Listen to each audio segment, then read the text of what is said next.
Lyttle. Thank you, Mr Deputy Speaker. I rise on behalf of the Alliance Party to support the motion and reaffirm our commitment to tackling poverty and social exclusion and to protect the most vulnerable in our community. Mr Deputy Speaker, child poverty and the situation where the location in which a child is born influences his or her life expectancy must be completely unacceptable to this Assembly and to our community. Alliance recognises that a shared and integrated society can only be achieved if these economic and social inequalities are addressed. Despite the work of OFM-DFM to tackle these issues, around 90,000 children in Northern Ireland live in relative poverty, and a significant number of households do not have adequate basic necessities such as food and clothing. And indeed, food banks are now being required in many of our constituencies. This poverty has a wide impact on the life of the child. Without a proper diet, a warm home or access to computers and internet, the education of a child can also suffer, and the chances of breaking this cycle of poverty become increasingly more difficult. We also know, Mr Deputy Speaker, that there is a correlation between disadvantage, disengagement and conflict, which has to make addressing child poverty one of the most important challenges to building a shared society in Northern Ireland. I agree with the proposers of the motion that there needs to be a more transparent and comprehensible approach to the measurement of child poverty and the outcome of government interventions in Northern Ireland, and therefore Northern Ireland-specific targets could assist in this process. I also agree that the work to protect the most vulnerable in our society is now an even greater task given the potential impact of welfare reform initiated by the UK Government. The Executive must ensure that any changes in welfare structures are matched by targeted support for individuals and families in Northern Ireland.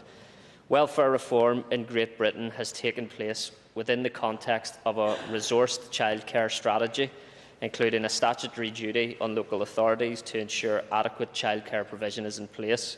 A transformation fund was established in England to invest in high-quality, sustainable, affordable childcare. In contrast, in Northern Ireland, there is no agreement on a lead government department, no statutory duty, limited resources and, as a result, a woefully inadequate level of childcare provision. Addressing the desperately overdue delivery of an effective childcare strategy and adequate childcare provision has to be one of the most important priorities for OFM-DFM in any fight against child poverty.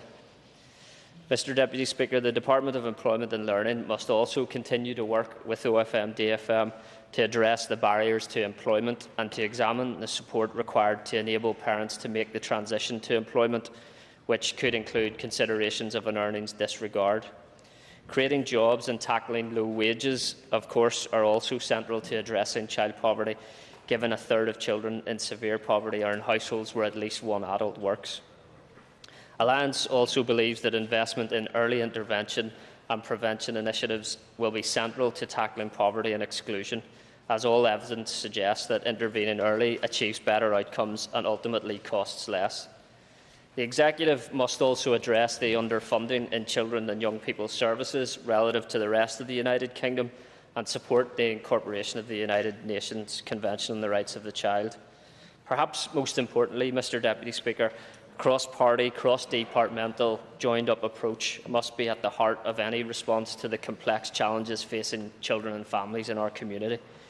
This Assembly has to scrutinise the work of the Northern Ireland Executive delivering social change framework and the child poverty outcomes model, a task that I take very seriously in my role as Deputy Chair of the OFM-DFM Committee and Deputy Chair of the All-Party Group on Children and Young People.